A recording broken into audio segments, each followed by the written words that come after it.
शबरी भगवान राम की परम भक्त थी। वह शबर जाति की एक भोली भाली लड़की थी। शबर जाति के लोग देखने में बहुत कुरूप होते हैं, लेकिन शबरी इतनी कुरूप थी कि शबर जाति के लोग भी उसका तिरस्कार करते थे। शबरी के माँ बाप को शबरी के विवाह की बहुत चिंता होती थी। वे दिन रात बस इसी चिंता में डूबे रहते थे कि आखिर शबरी के वैवाहिक जीवन का क्या होगा। आखिरकार शबरी के माता पिता को शबर जाति का एक विवाह योग्य लड़का मिल गया। माता पिता के रात्रि में शबरी का विवाह कर उसे रात्रि में ही विदा कर दिया। उन्हें डर था कि कहीं लड़का शबरी को देखकर विवाह के लिए इनकार न कर दे।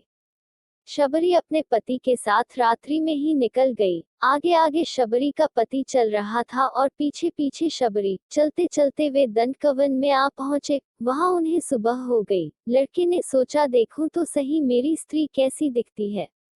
लड़के ने पीछे मुड़कर देखा तो शबरी की कुरूपता देखकर वह डर गया। उसे लगा, यह तो कोई राक्षस कुल ही है जो मुझे यहीं खा जाएगी। यह सोचकर लड़का शबरी को वहीं छोड़कर भाग गया। अब शबरी दंडकवन में अकेली रह गई। वो पीहर से तो आ गई थी, लेकिन उसे अपने ससुराल का कोई पता न था। अब शबरी जाए तो कहाँ जाए।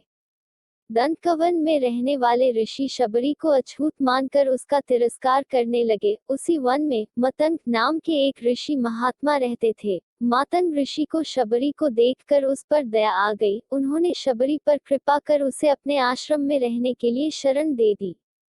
दूसरे ऋषि मुनियों ने जब यह सब देखा तो उन्होंने इस बात का बहुत विरोध किया कि उन्होंने एक कुरूप और अछूत जाति की लड़की को अपने आश्रम में शरण दे दी। लेकिन मतंग ऋषि ने किसी की भी एक बात न सुनी। उन्होंने प्रेम से शबरी के सर पर हाथ रखा और कहा, बेटा, तुम घबराओ नहीं। जैसे कोई पुत्री अपने माँ बाप के पास रहती है, वैसे ही तुम मेरे पास रह जाओ। शबरी अब खुशी खुशी मतंग ऋषि के आश्रम में रहने लगी। शबरी को ऋषि मुनियों की सेवा करने में बड़ा आनंद आता था। सब ऋषि मुनि शबरी का तिरस्कार करते थे, इसलिए शबरी छिप छिप कर उनकी सेवा किया करती थी। रात में जब सब सो जाया करते थे तो शबरी रात में ऋषियों के स्नान के लिए पंपा सरोवर जाने वाले रास्ते को जाकर बुहार देती थी। जहाँ कंकड़ पत्थर पड़े होते थे उन्हें हटाकर वहाँ बालू बिछा देती थी। ऋषियों के लिए ईंधन लाकर रख देती थी। अगर कोई शबरी को देख लेता तो वह वहां से डर के मारे भाग जाती थी। उसे डर था कि कहीं मेरी छाया ऋषि मुनियों पर पड़ गई तो वह अशुद्ध हो जाएंगे। बस इसी प्रकार ऋषि मुनियों की सेवा में उसका समय बीतता गया। आखिर एक दिन वह समय भी आ पहुंचा जो सबके लिए अनिवार्य है। मतंग ऋषि का समय छूटने का समय आ गया था। जैसे माँ बाप के मरते समय बालक रोता है, वैसे ही शबरी भी फुट फुट कर रोने लगी थी। रोने के सिवा वह कर भी क्या सकती थी।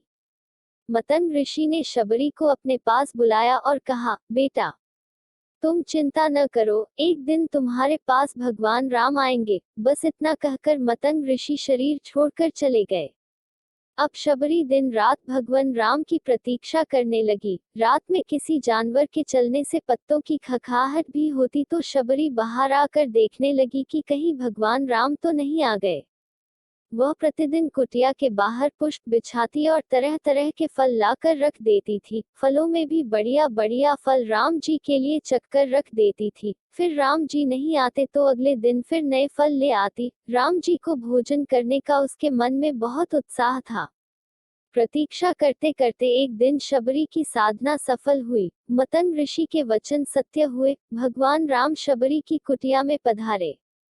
कई बड़े बड़े ऋषि मुनियों ने भगवान राम से उनके आश्रम में चलने के लिए प्रार्थना की, लेकिन भगवान राम केवल शबरी की कुटिया में आए। जैसे शबरी को भगवान राम से मिलने की तीव्र इच्छा थी, ठीक वैसे ही भगवान राम को भी शबरी से मिलने की उत्कंठा थी। भगवान राम शबरी की कुटिया में पहुंचे। शबरी के आनंद की सीमा नहीं रही। वह भगवान के चरणों में लिप्ट गई। जल लाकर उनसे भगवान के चरण धोए, फिर आसन बिछाकर भगवान को बैठाया। फल लाकर शबरी ने भगवान के सामने रखे और प्रेम पूर्वक उनको खिलाने लगी।